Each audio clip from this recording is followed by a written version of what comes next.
नमस्कार दर्शक बंधु मोर यही चैनल मु आपण मानक स्वागत जनाऊँगी। आज आम जानिबा कहीं श्रीकृष्ण माता गांधारी अभिशाप को ग्रहण करथिले। श्रीकृष्ण तो भगवान थिले तो कहीं माता गांधारी अभिशाप ग्रहण करथिले। तांकु तो अतीत और भविष्य और वर्तमान सब जଣା थिला, तापरे भी से तांकर अभिशाप स्वीकार करथिले। एमिति कि गांधारी अभिशाप को अपेक्षा करी भी रही किछि भी स्पष्टीकर करिले नाही।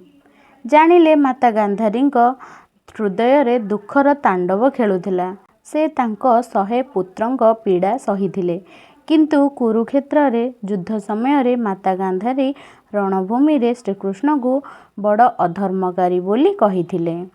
यह कही अभिशाप मध्य देइथिले कि जेउ प्रकार तांको वंश नाश होइछि, ठीक सही प्रकार भगवान श्रीकृष्ण का आखि सामना रे यादव वंशर नाश हेबो बोली।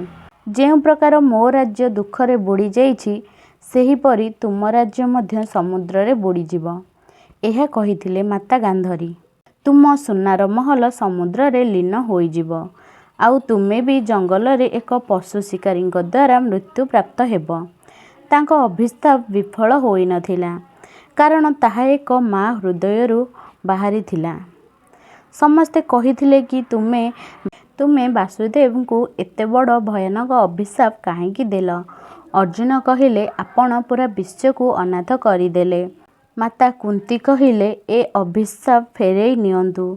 सेतेबेलकु गांधारींकर निज भूलर अनुताप होइथिला, किंतु सेतेबेलकु बहुत डेरी होई सारिथिला। एक शिव भक्तिनी मुहरु अभिशाप बाहरी सारिथिला। वसुदेव श्रीकृष्ण बड़ आदरर सह तांको पाखकु गले। कहिले माता आपण किछि भी अनुचित करि नाहांती। जेतेबेले कुरुक्षेत्र रे कहार अंग कटुथिला ओ कहार रक्त झरुथिला, सेतेबेले कष्ट मध्य मते भी हेउथिला। जदि विजयर सुख भोगुची तो पराजयर दुख मध्य हेउची मते। मुही आपणक शत्रु ओ मुही आपणक मित्र एवं मु आपणक पुत्र अटे।